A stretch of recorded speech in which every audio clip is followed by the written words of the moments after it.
Egyptian pastrami is a type of aged meat. It's not similar to a pastrami you get from a deli, which is usually cured in brine then cooked. This is more like if salami, beef jerky, and Italian sausage had a child. However, I'm gonna make it from flour and it will taste exactly like the meat version but with more protein. Whether you're a seitan expert or a newbie, please watch the video till the end. There are few tricks that might be useful in your future satanic journey. First step is called WTF, or wash the flour. And although I put the name in big letters on the screen, I always read it as what the method. I'm using 1 kg of all-purpose flour with some water and kneading it to form a ball. This flour is 13% protein, and I know for some all-purpose flour is not that high in protein. So try to get flour with as much protein content as possible to increase your yield. After forming a ball, I covered it with water and let it rest for about 30 minutes. Some like to let the dough rest for an hour before adding the water, and for that I say, ain't nobody got time for that. The gluten can develop later after washing. After some rest in the water, I'm going to wash the starch out of the dough to leave only the gluten, which is the protein part. I do that by squeezing the dough and moving it around in the water till the water is milky white. Then I replace the water and repeat. I usually do that 2 or 3 times, then move the dough to a strainer and then rinse it with tap water. For this recipe, I will not wash the starch completely. I will leave about an 80 to 20% gluten to starch ratio, and this is called the NTW method, or not that washed, which I believe was invented by Uncle Who from the Seitan Appreciation Society. It's a cool group on Facebook. You should check it out to get more familiar with making seitan. Alright, now that I got my gluten ready, I'm gonna color it. I'm using red and blue food coloring, but you can use beetroot powder if you like. I'm adding mostly red and then few drops of blue. The meat version of this has a purpley brownish color, which I think I'm getting very close to achieving by mixing the red and blue. Don't worry, it will look much better after it's cooked. So I let this rest for some time. Half an hour should be enough, but you can leave it for a bit longer if you want. Now to give it some umami meaty flavor, I'm gonna add some mushroom powder and fold it in on itself to create this shape.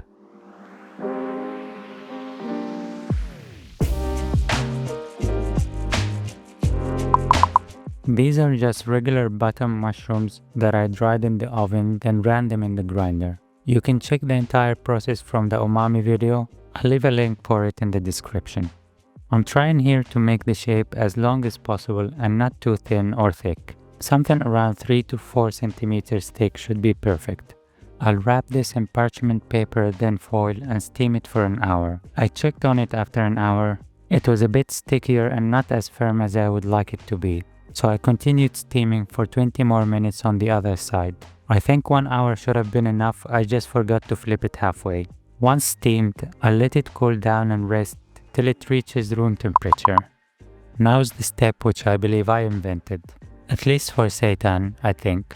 I'll hit this with a lot of salt from all sides and leave it overnight. If you find that the salt is absorbed in a couple of hours, add more and leave it till the next day. The salt will kick the water out and get absorbed, making the seitan salty enough, as you can see in this scientifically accurate microscopic animation.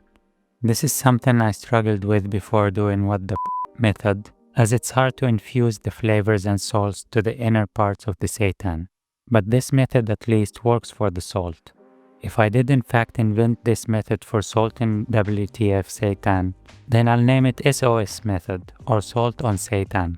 The next day you can see that some of the water was forced out of the seitan, and I could keep doing that to dry it out more or increase the salinity. But I don't want the pastrami to be very dry or super salty. So 1 or 2 rounds of salting is enough. Now I'm poking some shallow holes in the seitan just to add some texture to the exterior. This will help the spice paste cover to hold on to the seitan instead of sliding, at least a little. If you reached this far in the video, then maybe you want to consider subscribing to the channel and like the video. You can also support my work through the links in the description.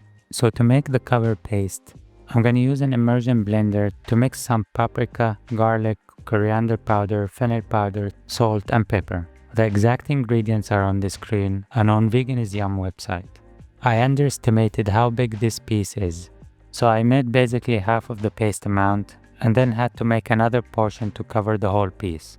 The ingredients on the screen should be enough for a piece that started with 1 kg of flour. So to hang this pastrami seitan piece, I ran a grill stick through the top of the seitan and then hung it on my favorite milk bottles. You can use any method you like. With actual meat, people tie a loop of thread then hang it.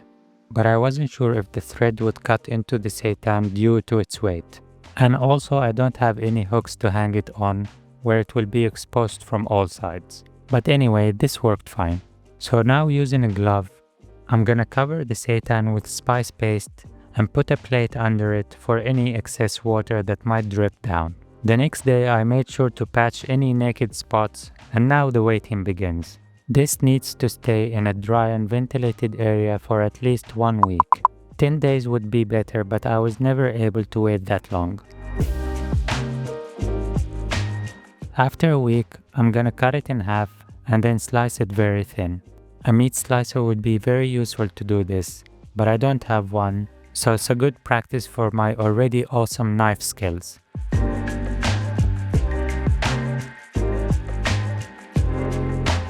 The remaining pastrami pieces should be stored in the fridge in a closed container to stop them from drying out. You can use pastrami on your grilled cheese, your tofu scrambled egg, I'll leave a link to that video, or on pizza, manaish, and so much more.